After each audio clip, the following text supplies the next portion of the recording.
Por ordem do Senhor, um homem de Deus foi de Judá a Betel. Quando Jeroboão estava de pé junto ao altar para queimar incenso, ele clamou contra o altar, segundo a ordem do Senhor. Ó altar, ó altar, assim diz o Senhor: um filho nascerá na família de Davi, e se chamará Josias. Sobre você ele sacrificará os sacerdotes dos altares idólatras, que agora queimam incenso aqui, e ossos humanos serão queimados sobre você.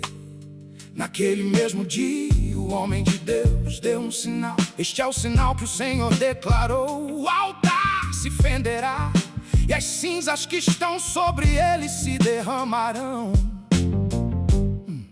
Quando o rei Jeroboão ouviu o que o homem de Deus proclamava contra o altar de Betel, apontou para ele e ordenou: prendam-no. Mas o braço que ele tinha estendido ficou paralisado e não voltava ao normal. Além disso, o altar se fendeu e as suas cinzas se derramaram, conforme o sinal dado pelo homem de Deus, por ordem do Senhor. Então o rei disse ao homem de Deus: interceda junto ao Senhor, o seu Deus, e ore por mim para que meu braço se recupere. O homem de Deus intercedeu junto ao Senhor, e o braço do rei recuperou-se e voltou ao normal. O rei disse ao homem de Deus: venha à minha casa e coma algo, e eu recompensarei. Mas o homem de Deus respondeu ao rei: mesmo que me desse a metade dos seus bens, eu não iria com você, nem comeria, nem beberia nada neste lugar. Tá, pois recebi estas ordens pela palavra do Senhor: não coma pão, nem beba água, nem volte pelo mesmo caminho por onde veio.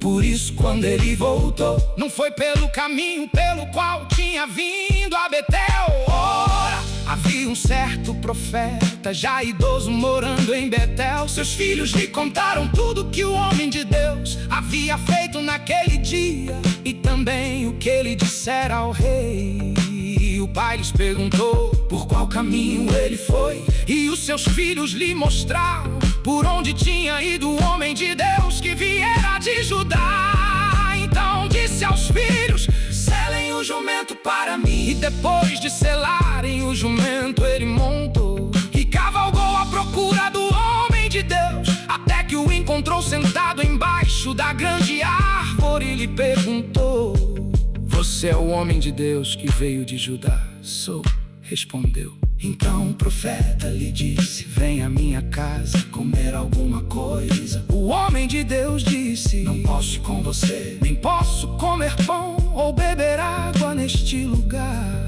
A palavra do Senhor deu-me esta ordem: não coma pão nem beba água lá, nem volte pelo mesmo caminho por onde você foi. O profeta idoso respondeu: eu também sou profeta como você.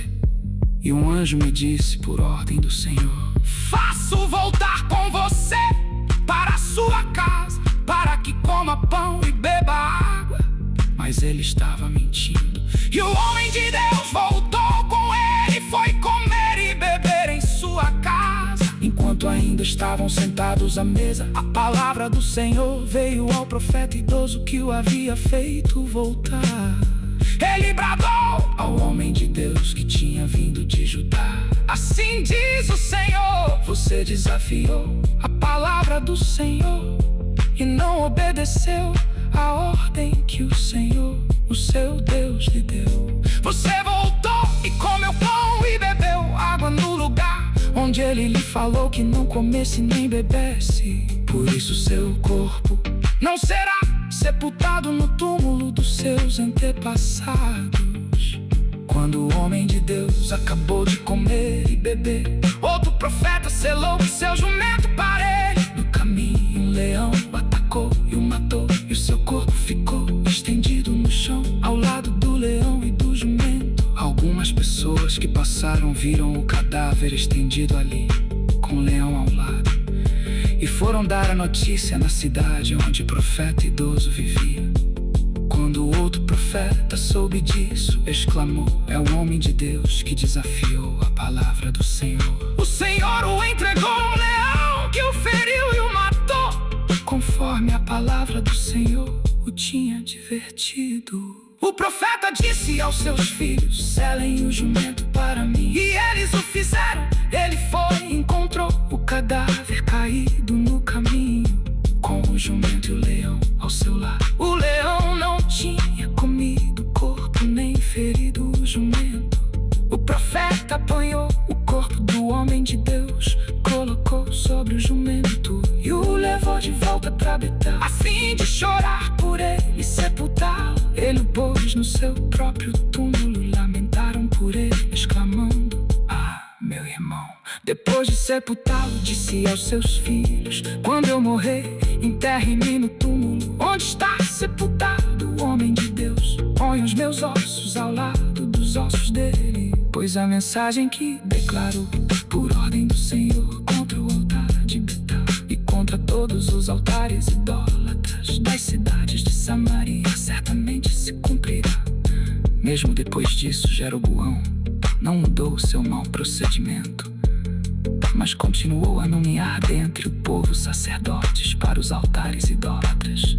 Ele consagrava para esses altares todo aquele que quisesse tornar-se sacerdote.